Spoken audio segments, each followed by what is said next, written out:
PT sudah muncul TBK, merupakan perusahaan produsen jamu dan obat herbal modern yang berdiri pada tahun 1991 dengan Bapak David Hidayat sebagai direktur utama. Dengan pangsa pasar sebesar 43%, menjadikan sudah muncul sebagai market leader dalam industri jamu di Indonesia. Tolak angin yang merupakan produk unggulan perusahaan menguasai hingga 72% pangsa pasar obat herbal kategori masuk angin di Indonesia. Komposisi pemegang saham SIDO yang 77,6% dipegang oleh PT Hotel Candi Baru dan 22,41% dipegang oleh masyarakat. SIDO memiliki 3 segmen bisnis, diantaranya jamu herbal dan suplemen, dengan kontribusi terbesar terhadap penjualan, yakni sebesar 66%. Kemudian diikuti segmen makanan dan minuman sebesar 31%, dan yang terakhir segmen farmasi sebesar 3% terhadap penjualan. SIDO memiliki 4 anak perusahaan, yakni PT Muncul Mekar, PT Semarang Herbal Indoplan, PT Berliku Mulia Pharma, dan Muncul Nigeria Limited. SIDO memiliki jaringan distribusi yang luas dan tersebar di seluruh Indonesia dan mancanegara, dengan total 109 distributor, 160.000 outlet, dan 16 negara tujuan ekspor, dengan fokus ke 3 negara utama yakni Filipina, Malaysia, dan Nigeria. Selanjutnya, di sisi tinjauan industri farmasi mengalami pertumbuhan pesat saat pandemi COVID-19, seiring dengan meningkatnya permintaan masyarakat terhadap produk obat-obatan untuk menjaga kesehatan tubuh. Namun, kinerja industri mengalami perlambatan pasca pandemi. Dilihat dari persentase pertumbuhan PDB industri pada 2021 sebesar 9,61%, akan tetapi menurun drastis pada 2 tahun terakhir hingga mencapai 0,11% pada 2023. Pelemahan kinerja industri dapat dibuktikan dari tren penurunan persentase pendapatan dari emiten farmasi pasca pandemi. Terlihat SIDO mengalami penurunan pendapatan selama 2 tahun berturut-turut. Kemudian inflasi volatile food meningkat drastis dalam waktu setahun terakhir dengan komoditas beras sebagai penyumbang terbesarnya. Inflasi mencapai 2,16% pada Maret 2024, yang mana hal inilah yang menjadi penyebab utama pelemahan daya beli masyarakat. Daya beli yang melemah membuat masyarakat memprioritaskan pembelian produk primer dan mengesampingkan produk non-esensial seperti jamu atau suplemen kesehatan. Dan pada akhirnya akan terjadi penurunan penjualan perusahaan sebagai dampak inflasi volatile food. Terlebih lagi, kenaikan suku bunga acuan menjadi 6,25% per 24 April tahun 2024 berpotensi semakin melemahkan daya beli masyarakat. Selanjutnya, kami memakai metode Porter 5 Forces untuk menganalisis persaingan di industri. Yang pertama, ancaman pendatang baru dinilai sedang. Mereka dapat memasuki industri tapi membutuhkan modal yang besar untuk penyediaan fasilitas produksi dan pengembangan riset. Kemudian, persaingan industri dinilai tinggi, karena perusahaan harus bersaing dengan beragam perusahaan yang menciptakan produk serupa, terlebih lagi dengan perusahaan obat-obatan kimia. Selanjutnya, daya tawar pemasok dinilai rendah karena banyaknya supplier tanaman obat di Indonesia membuat perusahaan dapat dengan mudah berganti pemasok. Selanjutnya, daya tawar pembeli dinilai tinggi karena konsumer dihadapkan pada banyak pilihan produk serupa dan harga yang tak jauh berbeda.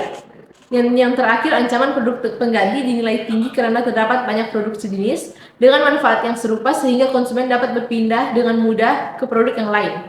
Kesimpulannya, tingginya persaingan di industri ini dapat menurunkan profitabilitas SIDO. Proyeksi pertumbuhan ekonomi global stagnan di 3,2% dipicu oleh perang di Ukraina, inflasi tinggi, dan kenaikan suku bunga. Konflik di front Timur Tengah menyebabkan kenaikan harga BBM. Minyak West Texas Intermediate naik menjadi $83 AS per barel. Suku bunga The Fed masih tertahan di 5,25% dan diprediksi akan naik, yang mana hal ini menjadi imbas dari eskalasi konflik di Timur Tengah. Saat ini dolar AS terus menguat hingga melemahkan kurs rupiah. Sulitnya perluasan ekspor di wilayah Asia, Indochina, Semenanjung Arab, dan Afrika karena ketidakpastian geopolitik di Timur Tengah yang berpengaruh pada aktivitas pengeksporan produk SIDO muncul menjadi mahal dengan harga produk yang murah. Pertumbuhan yang melambat terutama disebabkan oleh dampak gabungan dari peningkatan inflasi dan kebijakan moneter yang ketat yang mengurangi permintaan. Yang mana hal ini berpengaruh pada nilai saham SIDO karena akan terjadinya penurunan permintaan pada industri farmasi dan obat herbal. Pertumbuhan PDB real Indonesia tercatat sebesar 5%, didukung oleh pertumbuhan 5,4% pada kuartal 4 2023. Tingkat inflasi yang tinggi menyebabkan Bank Indonesia selaku bank sentral menaikkan suku bunga. Inflasi tinggi tahunan Maret 2024 sebesar 1,77% meningkat yang sebelumnya 1,68%. BI Rate menaikkan 25 BPS menjadi 6,25%, yang menyebabkan daya beli masyarakat cenderung mengalami penurunan yang disebabkan oleh kenaikan harga kebutuhan pokok seperti makanan dan transportasi. PMI untuk industri kimia farmasi dan obat tradisional mengalami penurunan yang menjadi 52% pada kuartal 4 tahun 2023. Hal tersebut menyebabkan ketidakpastian ekonomi dan kemungkinan akan terjadi penurunan terhadap profitabilitas perusahaan SIDO muncul di sepanjang tahun 2024. Pasca masa COVID-19, SIDO mulai mengalami penurunan penjualan. Di tahun 2022, SIDO mengalami penurunan penjualan sebesar 3,87%, dan di tahun 2023, penjualan SIDO menurun sebanyak 7,75%. Hal ini juga berlaku pada laba bisnis mereka, di mana pada tahun 2023, masing-masing mengalami penurunan sebesar 12,39% dan 13,95%. Kalau mengalami penurunan, SIDO tetap memiliki net profit margin terbesar dibandingkan kompetitornya di angka 26,66% di tahun 2023. Selain pendapatan, SIDO juga mengalami penurunan kas dan secara kas selama 2 tahun ini dengan penurunan pada tahun 2022 sebesar 14,71% dan di tahun 2023 sebesar 10,7%. Hal ini diakibatkan karena selama 2022 dan 2023 SIDO mencetak arus kas yang negatif. Namun kebaiknya, SIDO memiliki catatan kas yang banyak sehingga perusahaan masih bisa mempertahankan keuangan mereka dengan baik. Di tahun 2023, perusahaan melakukan penurunan inventaris sebesar 24,73%. Hal ini bisa terjadi mengingat adanya inflasi harga pangan yang tinggi dan membuat perusahaan mengambil langkah untuk menjadi lebih konservatif dalam produksi sehingga perusahaan dapat mengurangi biaya untuk inventaris. Mengingat adanya kondisi yang tidak pasti secara ekonomi. Jika dibandingkan dengan kompetitornya, SIDO memiliki rasio inventory ratio yang lebih baik dibandingkan dengan sebagian besar kompetitornya, yaitu sebesar 3,25 kali.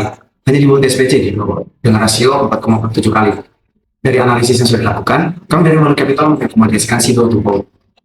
Value Capital menggunakan metode valuasi DCF dan relative valuation dengan masing-masing bawah 50%. Dari metode valuasi yang kami pakai, kami mendapatkan nilai saham SIDO berada di harga 697 per lembar dengan hasil downside hanya sebesar 1,13%. Melalui metode DCF, kami mendapatkan nilai sebesar 758 per lembar. Dalam metode ini, kami menggunakan terminal nilai sebesar 3% dengan RCC sebesar 6,98%. Melalui analisis sensitivitas, kami mendapatkan bahwa rating buy berada di level 28%. Dengan rating buy dan sell berada di level 36%. Selanjutnya, kami melakukan analisis skenario dengan melakukan penyesuaian pertumbuhan penjualan sebesar 8% untuk bull case dan 2,5% untuk bear case. Perhatian utama kami adalah analisis skenario ini adalah adanya kondisi makroekonomi yang sedang dalam suatu sisi pasti sehingga kami memberikan tingkat pertumbuhan penjualan yang konservatif. Metode valuasi relatif, kami mendapatkan rasio EV/EBITDA sebesar 16,93 kali untuk SIDO dengan rata-rata industri sebesar 32,5 kali. Sedangkan untuk PE forward sebesar 25,3 dengan rata-rata industri sebesar 10,6. Sedangkan untuk EV revenue untuk SIDO sebesar 5,8 kali dengan rata-rata industri sebesar 2,1 kali. Dengan tiga valuasi ini, kami mendapatkan bahwa nilai SIDO dengan metode valuasi ini berada di harga Rp635 atau downside sebesar 9,99%. Selanjutnya, terdapat 7 risiko investasi dengan dampak dan mitigasinya masing-masing. Kami meng-highlight beberapa risiko, di antaranya yang pertama, risiko inflasi pangan yang dapat melemahkan daya beli masyarakat dan menurunkan penjualan produk non-esensial seperti jamu. Kemudian, risiko yang kedua ialah perubahan iklim yang dapat menyebabkan kelangkaan dan fluktuasi harga bahan baku, gangguan rantai pasok, hingga perubahan preferensi konsumen yang mengakibatkan pergeseran permintaan pasar produk kesehatan. Selanjutnya, risiko pasokan bahan baku akibat perubahan cuaca dan kondisi alam tidak menentu. Risiko ini akan berdampak pada kenaikan biaya produksi dan operasional perusahaan hingga keberlangsungan proses produksi. SIDO muncul dapat mengimplementasikan kebijakan GCG dengan baik. Faktor environment yang berpengaruh positif pada nilai lingkungan PT SIDO muncul BPK seperti intensitas penggunaan air bersih untuk proses produksi stabil di tahun 2023 dibandingkan tahun baseline 2021 pada angka 0,00349 megaliter per ton. Emisi GRK untuk proses produksi dan fasilitas pendukung sebesar 2.674 ton CO2 di tahun 2003 turun 83% dibandingkan tahun 2021. Faktor sosial SIDO muncul melakukan observasi dan FGD untuk menjalankan program CSR dengan inisiatif karitatif seperti menangani kelompok rentan melalui inisiatif operasi katarak, operasi bibir sumbing, bantuan untuk penanganan stunting, dan upaya bantuan bencana seluruh Indonesia. Program CSR pemberdayaan masyarakat dilakukan dengan program petani mitra. Pada faktor government, SIDO muncul memiliki berbagai pedoman tata kelola berkelanjutan yaitu seperti Code of Conduct, DOC and DOD Manual, kebijakan anti suap dan korupsi, sistem pelaporan pelanggaran whistleblowing, hingga memiliki SOP yang baik. SIDO muncul juga rutin dalam memberikan program pelatihan ESG.